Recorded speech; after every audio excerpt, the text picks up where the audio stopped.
congratulations. The selection committee were totally wowed by the stand. There was no contact. They were very excited. There were a few other stands that they looked at the curation, like Patrick Lifestyle and other, but they were just so blown away by what you created. And particularly Nina Campbell and some of the other interior designers, they loved it. So thank you. No, thank you for all your hard work putting it together, because it was no mean feat. Wow. Pures and Values, Best Stand Award, LAPADA, my first ever LAPADA. I've taken the top prize. Shows effort counts.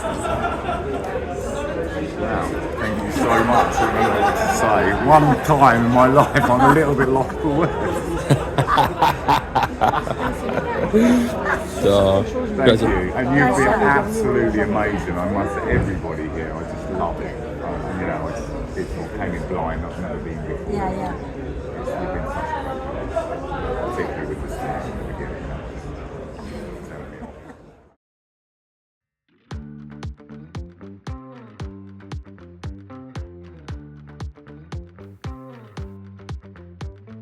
Unloading the George Trollope Suite. That is one of the pilaster uprights, wheat, sheath, carved, beautiful, cedar wood, even on the sides. This was made for the 1878 Paris exhibition. There you go, Mungo. Take that little love inside and let's get this up. Oh, so excited, honestly. I'm climbing out myself. We're at LAPADA. We made it here. We're on it like a car bonnet. I've been waiting for this moment all my life. I am not kidding you. These are the corner cornices that flow round, giving that, just that flow. They're rounded, they're not mitered. Well, obviously they're mitered at the top and here, but it's just breathtaking. I mean, look at the quality of how this was made originally. It is just mind-bending quality. That is a corner cornice. Look at the way they've made it. There, Guido, you love it. We all love it.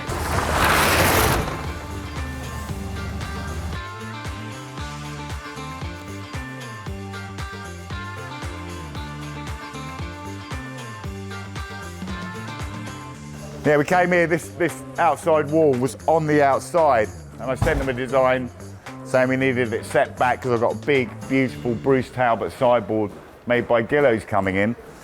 And they were like, no problem, give us 10 minutes. Off they came, 10 minutes, 3 guys, bish bash bosh, set back.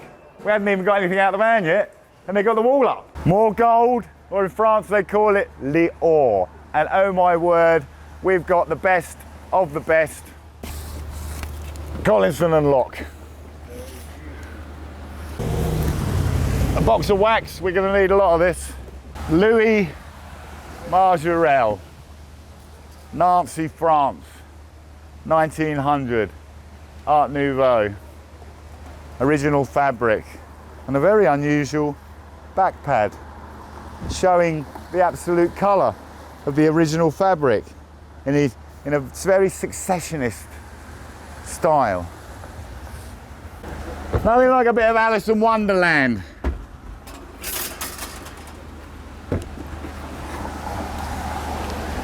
And the Mad Hatter. You could call him Tony Gearing, LAPADA, Berkeley Square, George Trollope and Sons, and a little bit of fantasy with Alice in Wonderland. And the Cheshire Cat. Never stop smiling, the Cheshire Cat.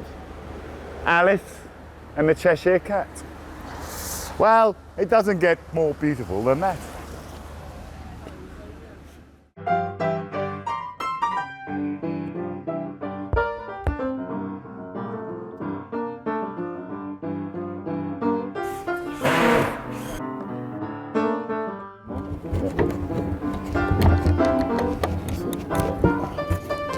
Top right up, that might have. That's right up to it, yeah. Can't go any further.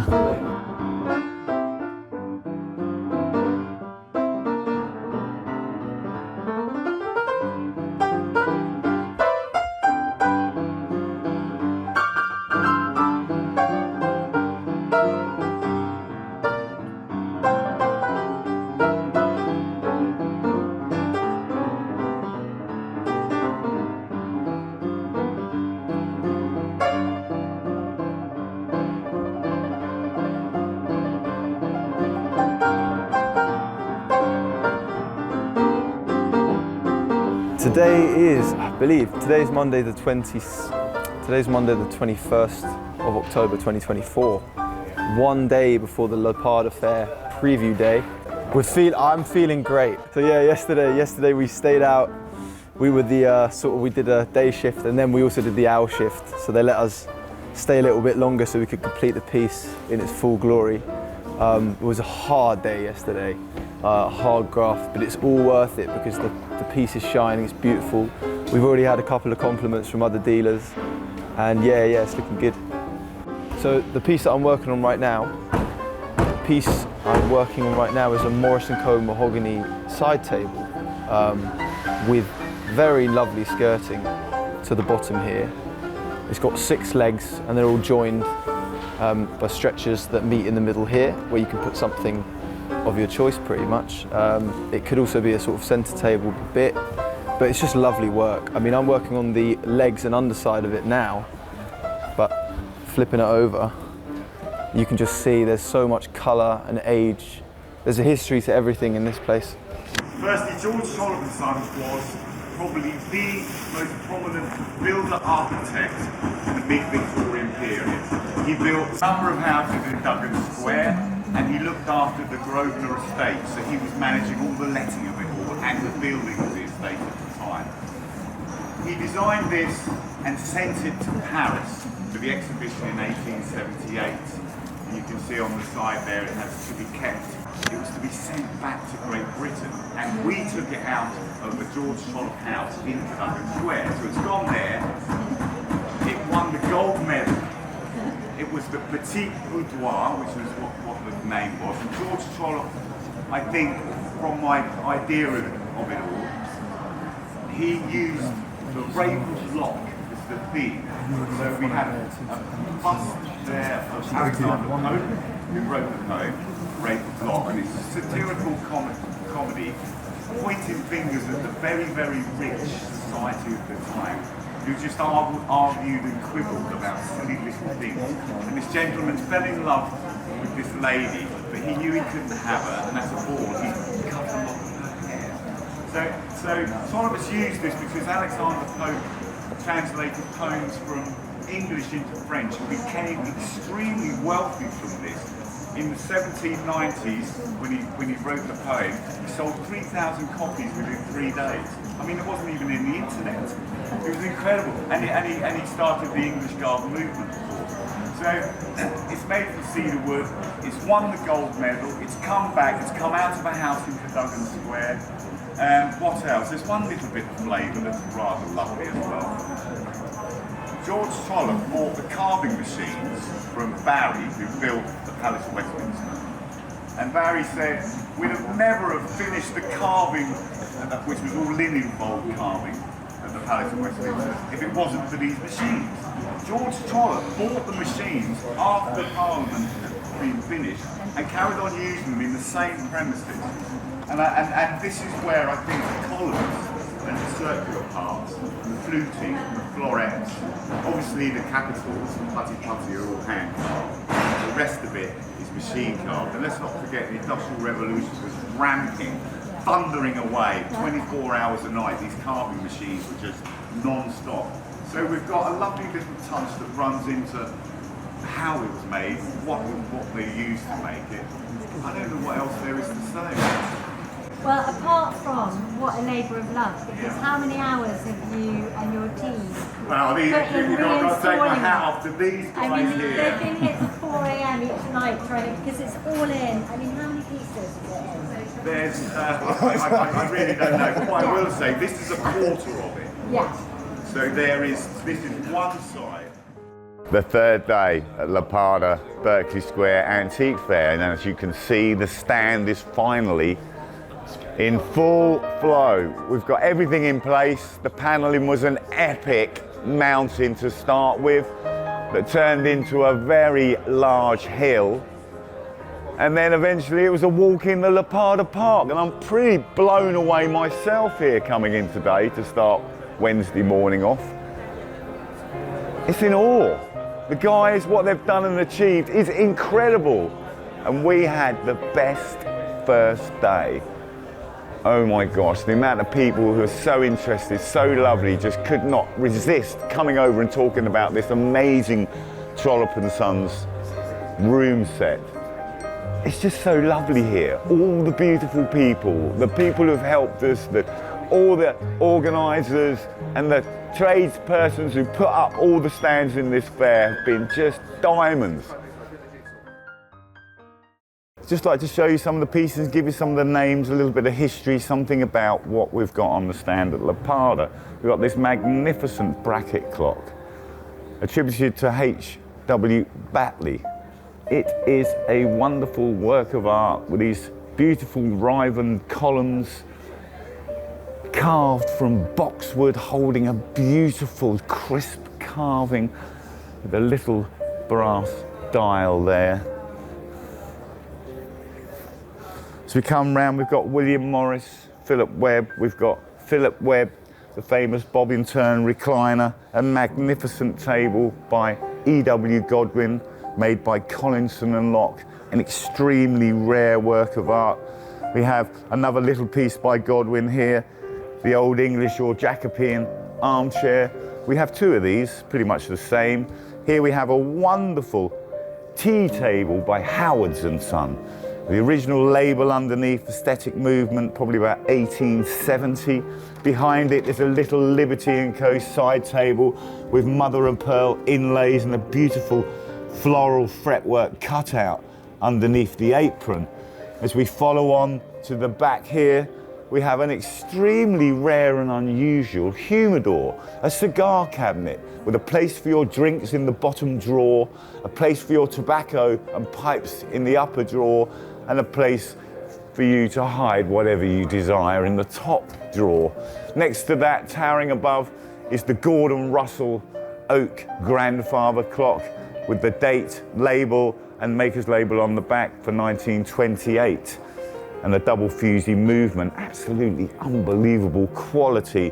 Here we have a pair of owl vases, no doubt from the 1920s.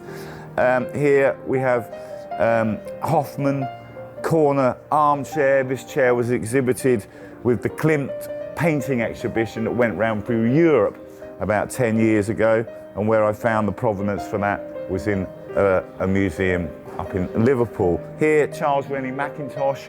This is a smaller variation of the theme with an original Marsh Jones and Cribb label and a faint date line of 1903 on that label, so we know it was made when Mackintosh was alive and kicking. He didn't leave Glasgow till about 1914. Here, well, for me, it's probably one of the most iconic chairs that Dr. Christopher Dresser ever designed. It's got a sort of a feel of a grasshopper. It's about to leap out of its own carpet. And the carpet, well, that happens to be by CFA Voisey with rich, rich, rich colours. A little crying girl, Italian, probably about 1860, 1870, and there was little busts like this were also exhibited at the Paris 1878 exhibition, and of course it's sitting in the niche of our magnificent George Trollope & Sons room set with flying angels looking down at us, these beautiful fluted columns with carved decoration of raspberries and wheat sheaf within the columns, this fantastic Antico marble with a brass insert, an array of toasting forks and things and utensils for the fire, because we are getting close to Christmas and it's going to be time to put those log fires on. So I thought I'd bring some utensils for that. Next to it, we have a wonderful chair with the most exquisite embossed leather detail in the Japanese style, with the phoenix flying here in the distance, and the shape and the style. That's just wonderful. Very much after Philip Webb, I would say, and I kind of would like to sort of almost attribute that to him, but I can't find anything to prove it, so it is what it is. A beautiful, rare, period, aesthetic movement armchair. Here, a lovely little Liberty Musharabia Eastern table with the sweetest little brass oval plate to it, all original, and something that's very close to my heart. Here, This is by Arthur Simpson of Kendal. And of course, I guess it says it all. The life so short, the craft so long to learn. 37 years and I'm still learning. Learning all the time, as they say. Next to it, Louis Majorelle, Art Nouveau, 1900. Very similar to armchairs in the Carnegie Museum in Nancy in France. Beautiful. Behind it, Emile Galley, a fantastic ladies' writing desk with floral inlaid details and butterflies just flying and hovering around the top. Wonderful organic front. Soft, make it soft if you bang it. It's not the big sharp corner. There's design reason for these shapes on these Art Nouveau pieces. And a lovely place to pop your letters from your loved ones in there. And then behind the Emile Galley desk is an exhibition sideboard designed by George Jack for Morris & Co, 449 Oxford Street back in the day. Upon it we have the masterful CFA Voisey, one of only 2 clocks of this style. And for me, it's the purest form of Voisey. And in his strict design curriculum, this for me is and says everything about Voisey in his work. Tempus Fugit, inlaid with pewter letters there, just to bring the whole design together. And 2 more clocks. These are by Liberty & Co.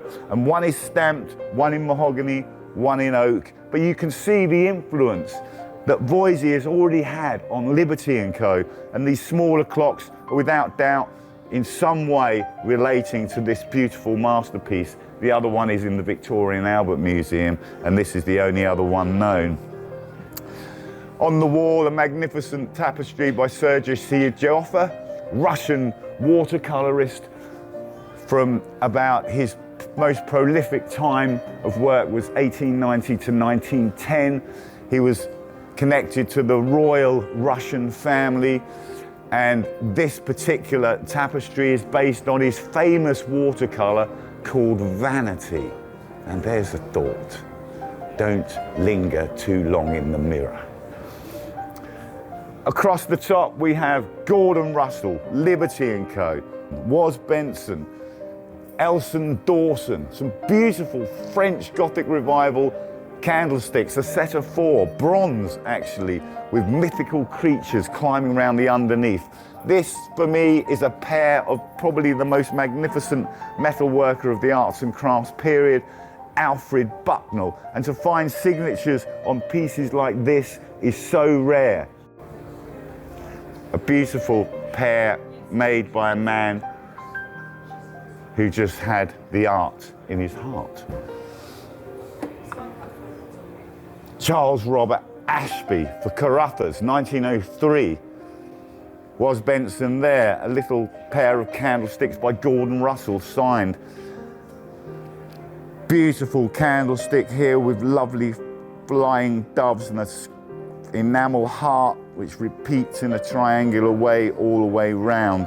Very much in the style of Voisey, attributed to Richard Rathbone, rightly so. That is absolutely A-class metalwork. A lovely little mirror set with peacocks and the beautiful woman in the Art Nouveau style, and the brushes with a lovely, lovely Art Nouveau peacock on the side of that. Here, Pearson, John Pearson, Pointer, Edward J. Pointer. These are interesting, these little postcard things. They were by Richer for Bath cabinet makers. And he made these frames and then sent these lovely postcards for Christmas presents to his friends in egg. And this one's greetings from Gertrude Barber, Sandon House, Eggbaston. Doesn't get more arts and crafts than that. A lovely little honesty print up there in the original frame.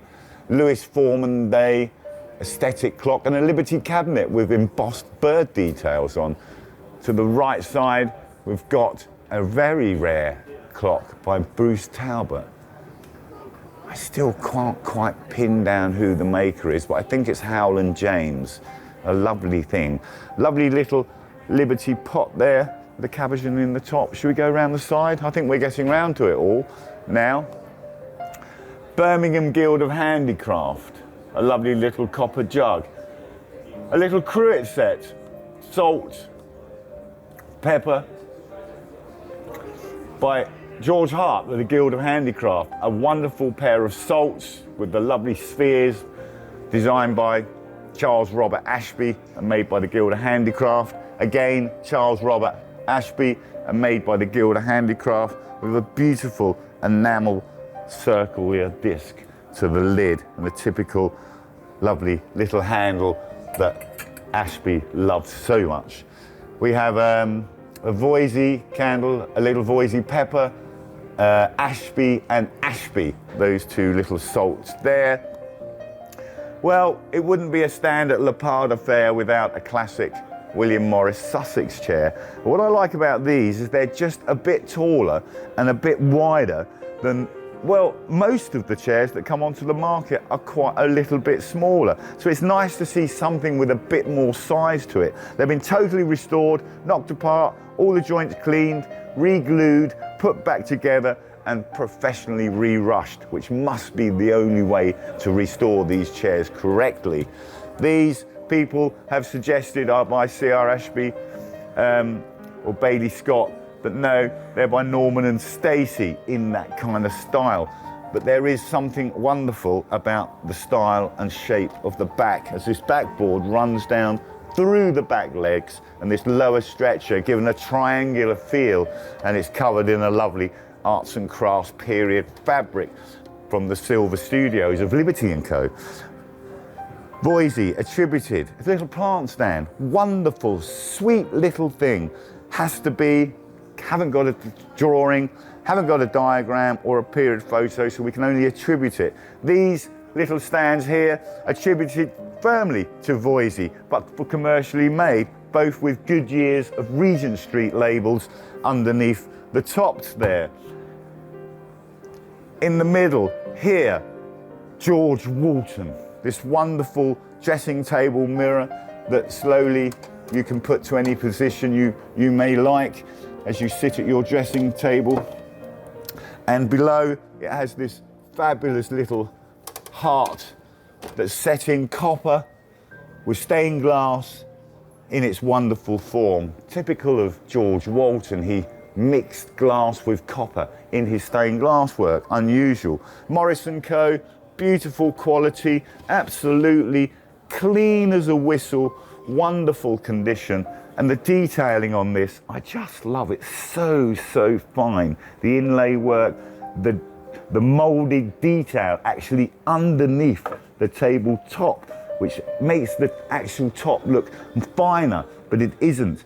Octangular legs that then run out to George Jack's typical little circular end. And if you look into the back here, you've got this little mitered points that bring the legs to this lower little shelf underneath. Stamped Morris & Co 449 Oxford Street. And why wouldn't it be there? Behind it is a fantastic table by Charles Bevan, made by Marsh Jones and Cribb of Leeds. It's almost walnut oyster veneer. It's not, but it's just that wonderful wild grain, solid quality that just is almost unsurpassable. Just like Morris & Co, just like Collinson and Luck and Gillows, these fantastic makers of the late Victorian period. We just couldn't make the same stuff in today's world. Behind me, this ebonized three-seater settee by Morris & Co, Philip Webb, based on the same design as the bob and turned recliner. From the top, we have Liberty & Co, a lovely little iron decorative aesthetic movement shelf, pair of Was Benson candlesticks, Birmingham Guild of Handicraft, Edward Spencer copper pots with silver inlays, silver adornments in the decoration, and a couple of matching centerpieces with little bees enamelled onto the base. The sweetest, delicate touches that make the metalwork of the arts and crafts movement that step above, that romantic feel, always inspired by nature, making something just feel right within your home. Arthur Haygate McMurdo, an extremely rare and sculptured side table. And of course, McMurdo designed the first real Art Nouveau chair, and we call him the precursor of Art Nouveau. But he wasn't the guy who absolutely set it on fire. That was Hector Gumillard and Victor Horta from Belgium, but that's another story. In the middle, a very rare Dr. Christopher Dresser kettle. Birmingham Guild. We run down this beautiful double-sided peacock mirror with the original beveled mirror in the back. And in front of it is this fantastic clock by Lewis Foreman Day and made by Howell and James. There's a smaller version in the V&A, and I don't think I've seen another taller version ever in the 37 years I've been specialising. Philip Webb, a lovely little side cabinet or bookshelf here for Morris & Co. Collinson and Locke, a 2-drawer, extremely well-made, solid rosewood desk. I mean, they were bonkers. Even the drawers are solid rosewood lined. I mean, they obviously had money to spare. The expense of that to line the drawers, and very, very rare, but a sign of extreme quality. Next to it, a little Gillow side table by Charles Bevan, without a doubt, single drawer, lovely dot inlay around the top in this walnut veneered top. Beside it, another little chair, the mirrors, angel faces, looking up to the angels on the panelling. Liberty & Co. with a lovely little blue Ruskin. Liberty & Co. a lovely floral detail, flanked by riveted decoration. And as we go up, Liberty with the lovely green Ruskin, and then a simple Liberty & Co. mirror with arched top, but lovely hammering, I must say. Another heavyweight of the late Victorian period, Arthur Haygate McMurdo. This chair here was the second chair to be made in the style of Art Nouveau. And you're thinking, 1886, so a good sort of 10 years before Art Nouveau was starting to grow with that seed from nature. Well, there you have it, a little run around the store. I didn't get everything in, there's more to see. Come down and see us, yes, and give us a shout. Thanks very much.